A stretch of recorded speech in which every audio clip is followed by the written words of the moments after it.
Hello, Ocula. My name is Marina Abramović, and I'm an artist.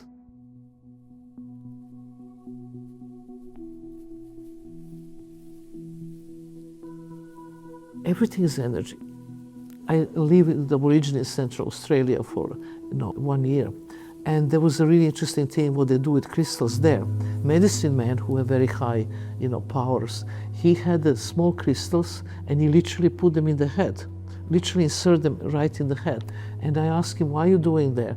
And he said to me, you put your crystals in the watch, I put my crystals in my head, you know what time it is and I know what time it is. And that was fascinating about this. The fifth dimension, this physical body is too heavy. You can't travel with that physical body, to fifth dimension. So you have to create this virtual body in order to be able. So I was so interested in my work to develop things that actually my physical body can't do.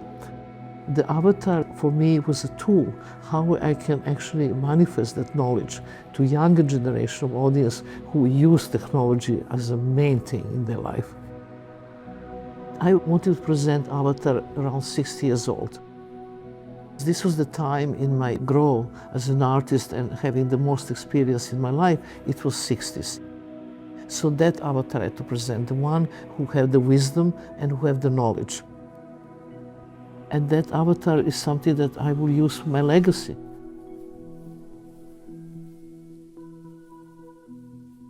This is something that really was so surprising what had happened. The kid of 14, come to me and he said, you changed my life. But how I can change his life is only 14. I mean, it's crazy. But they really have this very strong emotional kind of the response. And I think that because I don't lie, I tell the truth, my work is emotional, you have to experience, and the young kids don't have enough personal experience on emotional level. Now with the technology, they don't even see each other, they're very isolated, and I think I give them this kind of direct door into emotions. Especially when you're young, you immediately feel negative energy. You just feel it. And somebody come with negative energy, just kind of shrink. But somebody come with that kind of unconditional love, you open your heart. It's so important to go back to simplicity. Let's have more and more of less and less.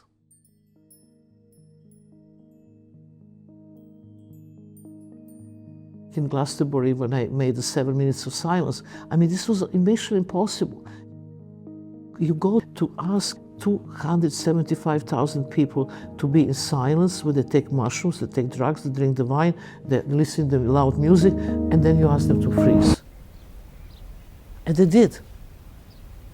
And that actually moment really meant something to them because I give them experience. So I think the reason people have this attention that I actually always have the way to give them experience. You have to discover your own. People read the books and they say, oh my God, changed my life. I didn't change anybody's life. Any good book didn't change anybody's life. The only way to change if you make your step yourself. The only way to change the world is to change yourself. You wake up in the morning, the weekend, and then you are full of energy and you wanted to spend this energy, giving the parties, go to see the friends, go to music festivals, go shopping, whatever. So what about you don't do any of this? What about you wake up with all this energy, you find very quiet place in home, you switch your telephone, no computer, nothing, and do absolutely nothing. Don't do anything for 3 hours, just nothing, to see what happened with that enormous amount of energy that you have in your body. You start thinking about your life, you start thinking about meaning of life, you're thinking what you really wanted to do, where is your really heart stand for. You kind of get clarity. This is my advice to young kids. You can do anytime, any weekend. Oh my God, it's the great thing to do. To me, I have to be in love. Love is not just, it's easy. You're in love with your partner, or your boyfriend or girlfriend, or your mother, father, sisters, brothers, whatever. That's conditional love. But it's so important to develop in your heart the space, unconditional love. to love this planet, this tiny little blue planet universe that we trash so badly. We love with the mountains, with the rocks, with the other human beings who absolutely doesn't matter religious, race, anything, but just unconditional love is what really love is. To learn to forgive. Forgiveness, we don't forgive enough. But it's also easy to forgive to friends, very difficult to forgive to enemies. If you have that kind of open heart, it's very creative love. Then you can do anything because you're doing from here, and whatever you do, there is some kind of positive energy. What name is Ocula?